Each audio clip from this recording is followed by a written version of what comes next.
Alright, so in this series of videos, I'm going to tell you some of the things you need to know about this class. This is an introductory survey course. That means we're going to go fast and wide. We're going to cover a lot of topics. We're not going to have time to cover any of them in the depth that they deserve, but hopefully you'll get a sense of what kinds of things we talk about in gender studies and some of the tools to start thinking about them. Let me tell you a little bit about myself. I was a political science gender studies minor. I got my MA in gender studies at the University of Madison, Wisconsin.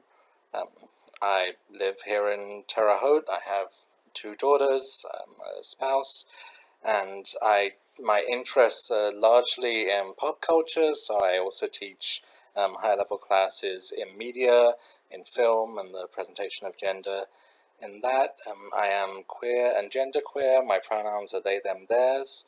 That's how I like to be referred to. I also really dislike being referred to with titles, so please don't call me professor, or certainly not sir, or doctor, or not any of those things. My name is Jamie. I like to be called just by my name, please.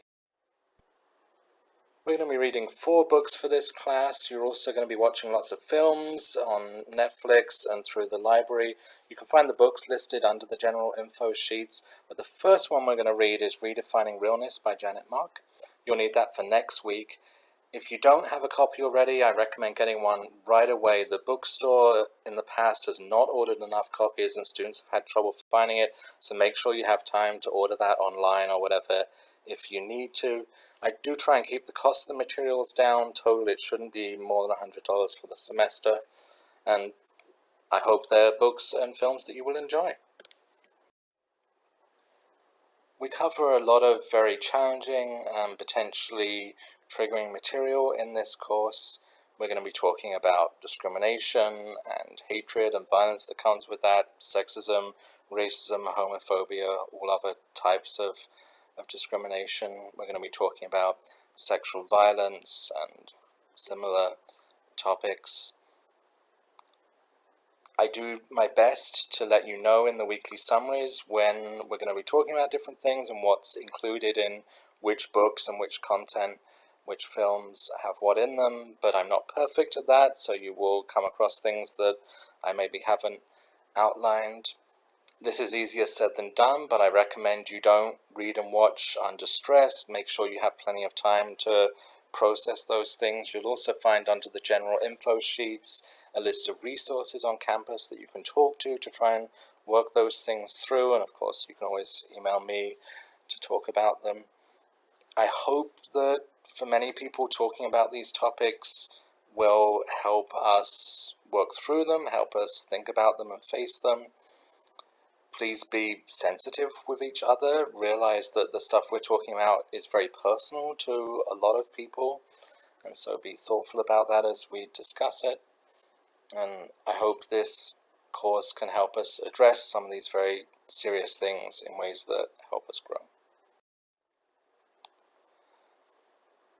There's stuff going on in the world right now that's going to make a regular college experience difficult. Things are going to be different. You already know about the having to wear masks to class, social distancing, the hybrid model, and so forth will be likely updating as the semester goes along, as more information comes out. We don't know, how things are going to develop. So we're going to roll with that the best we can. There's no attendance requirements to give you flexibility. There's already a fair amount of flexibility built into the course. I'll talk more about that later, but please do get in touch if there's anything I can do to make things work with you.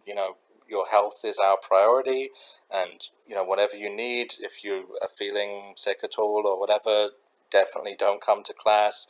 And if you need anything, just let me know. You'll also find in the info sheets a bunch of different resources. There's a lot of resources on campus that can support you with this. And then the other thing I will say about this is please make sure you vote. Vote as early as possible. You can register today. You can get an absentee ballot if you need one today. Don't wait until the end of October, November. It will be too late. Vote now.